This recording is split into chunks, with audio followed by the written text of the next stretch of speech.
tarde, licenciado. Gracias por estar con nosotros en el canal de la Asamblea. Hola, buenas tardes. Muchas gracias por la invitación, por la llamada. No, al contrario, licenciado, ustedes en Fundar realizaron un análisis de la implementación de los sistemas locales anticorrupción. El día de hoy ya se cumplió el plazo. ¿Cómo llegan las entidades del país ya a la implementación del Sistema Nacional Anticorrupción? Lo que hicimos en Fundar fue revisar específicamente cómo se discutieron estas leyes, ¿no? Estas propuestas de ley que consideramos que, bueno, al igual que muchas otras personas, se trata de buscar las soluciones para un problema que consideramos muy importante, ¿no? Entonces, claro, nos fijamos más bien en cómo los congresos en varios estados, incluyendo la Ciudad de México, discutieron estas leyes y lo hicieron con base en los principios y los estándares de Parlamento Abierto. Entonces, nosotros coordinamos esta evaluación y lo hicimos en un proceso colaborativo con otras organizaciones de la sociedad civil en cada uno de los estados, ¿no? Uh-huh. Y bueno, pues lo que encontramos, la verdad es que la evaluación general es que los números no son satisfactorios. Los congresos pues no están incorporando estos principios, estas prácticas de transparencia, de rendición de cuentas, de participación ciudadana y de el uso de los nuevos medios que tenemos de comunicación y de información para estos procesos, ¿no? Y este es un proceso, digamos, que nosotros elegimos por su importancia, pero sabemos que tampoco lo están haciendo en otros. Muy bien. Licenciado, buenas tardes. Les saluda Elia Almanza. Si bien no son alentadores, pues los estados que han cumplido con esta obligación, también y lo que destacan en este informe es que los que lo hacen, pues tampoco hay certeza de que lo estén haciendo de manera adecuada. ¿Qué nos puede decir sobre lo que encontraron específicamente en esto de Parlamento Abierto, que pues muchos desconocen cómo hacerlo ya en la práctica? Sí, en efecto, ¿no? Mira, el Parlamento Abierto incluye desde cosas que ya son obligaciones legales, como por ejemplo la información que tienen que publicar de manera obligatoria precisamente en sus portales de transparencia a todos los congresos, pero también incorporamos en estos estándares de Parlamento Abierto otro tipo de prácticas, ¿no? Que probablemente habrá algunos congresos que, como bien mencionas, no conocen, pero que tendrían que empezar a implementar para poder acercarse de mejor forma a la ciudadanía, informarla de mejor forma y tener una comunicación y una retroalimentación con ellos, ¿no? Y bueno, pues lo que estamos viendo en efecto es que, por ejemplo, te voy a decir algunos números, ¿no? 5 de 13 congresos no publicaron las iniciativas discutidas, ¿no? Que por ejemplo esa es una obligación de transparencia. 7 de 13 congresos no publicaron a tiempo los dictámenes discutidos, ¿no? También otra información, otra obligación de transparencia. 7 de 13 congresos no crearon un micrositio con toda la información, ¿no? Y para dar cuenta del proceso. Eso, pues en principio no es una obligación legal, pero nosotros lo proponemos como una buena práctica para poder enfocarse en la discusión, ¿no? Vimos también, por ejemplo, que en 8 de 13 congresos, pues hubo varios documentos que se utilizaron para la discusión de las leyes, pero que no incluyeron el nombre de quien lo propuso, ¿no? Y en 11 de 13 no se publican las actas de las reuniones de las comisiones. Varios congresos lo que sí hicieron fue transmitir en sesiones de tiempo real. También hubo varios que de alguna u otra forma, ¿no?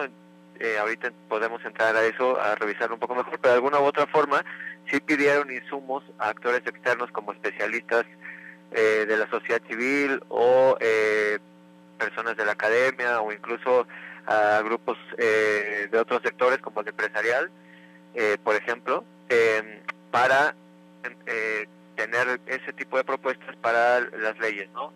Las leyes que iban a eventualmente aprobar. Pues esos son algunos de los números en términos generales. Te puedo decir también que, bueno, evaluamos a Chihuahua, Quintana Roo, Sonora, Guerrero, Nuevo León, Coahuila, Ciudad de México, Sinaloa, Puebla, Querétaro, Morelos, Baja California Sur y Yucatán en esta primera etapa. O sea, cumplimos, digamos, alcanzamos un tercio de los congresos de México. tercio. Licenciado, hablando de entidades, ¿cuáles son las entidades peor evaluadas en este caso y las mejor evaluadas? Digamos, las que sí cumplieron en la instalación de sus sistemas locales anticorrupción como se debía. Bueno, hay varios estados que ya terminaron la discusión legislativa. Eso no es lo que nosotros evaluamos, o sea, no evaluamos si ya tienen todas las leyes, ¿no? Porque además hay que tener claro que, por ejemplo, en el caso de la Ciudad de México, los mismos legisladores definieron que tenían que reformar 11 leyes, ¿no?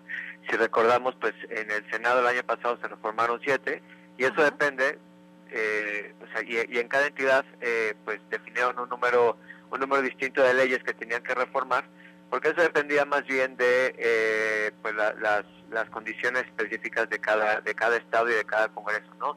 O sea, la obligación legal era definir la ley del sistema local anticorrupción, aprobarla, y también las reformas necesarias para adaptar las leyes de responsabilidades administrativas. De ahí todo lo demás, pues como decía, pues dependió más bien del contexto y del análisis y del debate que tuvieron que dar los congresos al interior de cada institución para definir cuáles eran las leyes que tenían que aprobar. Claro. Entonces, en efecto, hay todavía hay algunos congresos que no aprobaron las leyes del sistema local. Hay incluso congresos que todavía no aprueban la reforma constitucional, ¿no? Que es el paso previo para tener las demás leyes.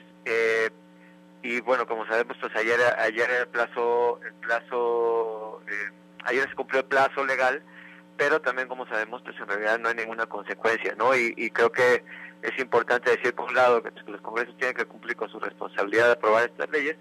Por otro, pues que como bien mencionaron, pues estas leyes también tienen que ser discutidas con un proceso transparente, participativo, y que finalmente tenga como resultado buenos instrumentos normativos en lo técnico. Claro. Licenciado, para abundar y para quienes nos ven y todos podamos entender la importancia de esto, porque es necesario que los congresos locales atiendan esta obligación de homologar, pero no solamente hacerlo en la parte técnica, sino hacerlo bien, de fondo, como lo estamos comentando.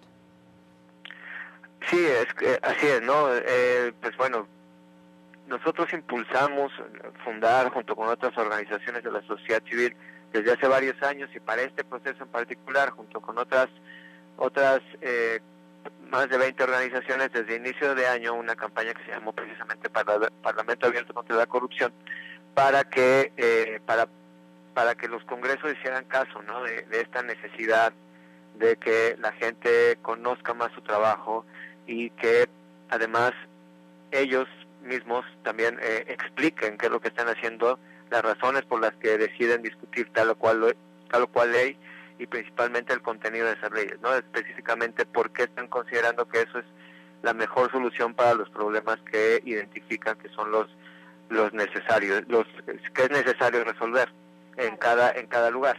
Entonces, lo que hicimos con la campaña era precisamente definir una serie de variables, una serie de especificaciones para que los congresos las aplicaran, ¿no? Desde la creación de un micrositio, como ya lo había mencionado, hasta la difusión constante y en tiempo real por todos los medios posibles de estas discusiones que sabemos que pues, son de interés público, desde la publicación de toda la información relacionada con el proceso hasta la convocatoria a mesas de trabajo en donde se pudiera discutir junto con los legisladores, sin que eso significara, por supuesto, que queremos digamos, usurpar el mandato que tienen representativo cada uno de ellos, ¿no?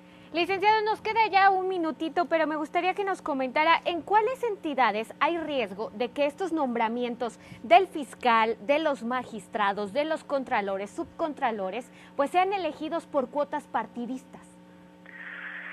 Pues mira, hay que hacer una revisión caso por caso, pero creo que vemos peligro en varios, ¿no?